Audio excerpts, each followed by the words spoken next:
Burley Sew.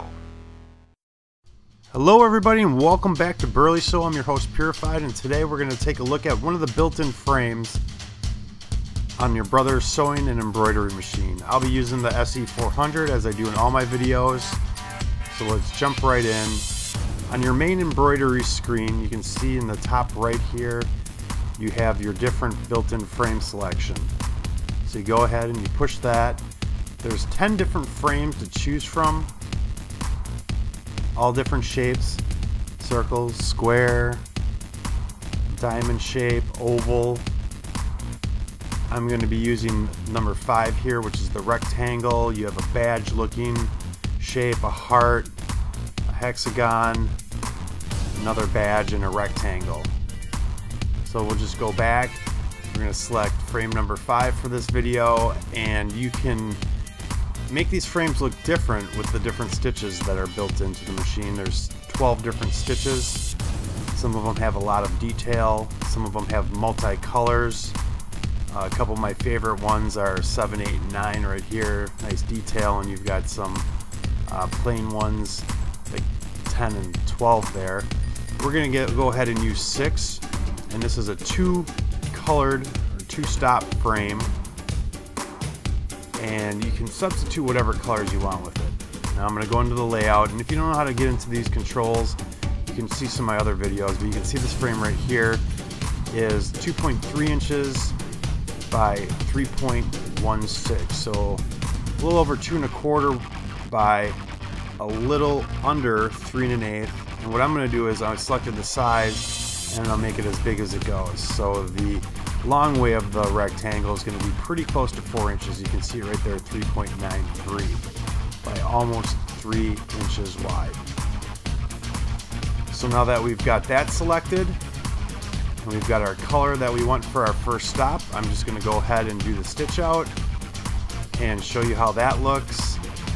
As I said, you can put in whatever color you want. If you've seen my video on, I think it was text, I was doing some work on this project. This is a Magic the Gathering playmat that I had made for a friend of mine, and these are the rectangles of where the library and graveyard went on this particular piece that I made.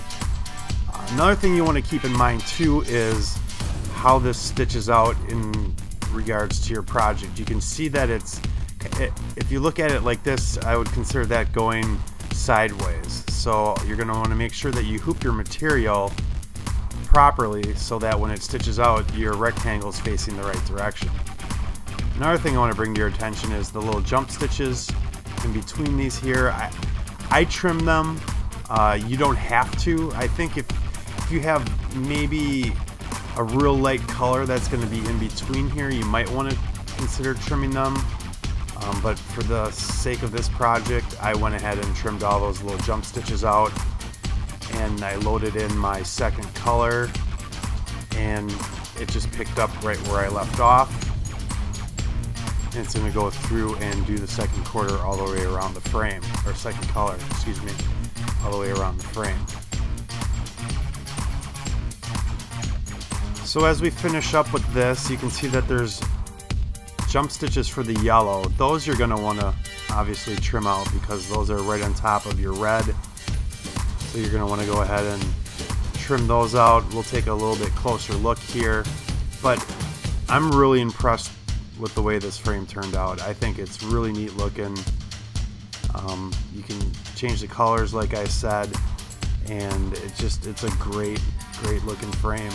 I'm going to go one step further as I wind up this video and show you how I added the text. If you haven't seen how to position text, go ahead and check out my videos on text embroidering with the Brother machine, and that'll give you a good idea how to lay that out.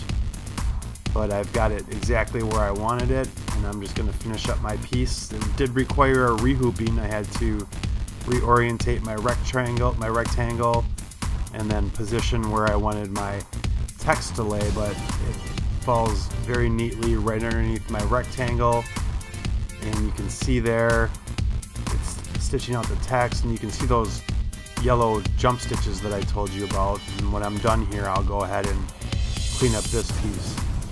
So that's it. There's a lot of other frames to try, so go ahead and check those out. If you like what you saw, please subscribe, leave your comments below. I try to get to them. If I don't, I read them all and I'll make a video if I can. I'm purified. Thanks for watching Burley Sew.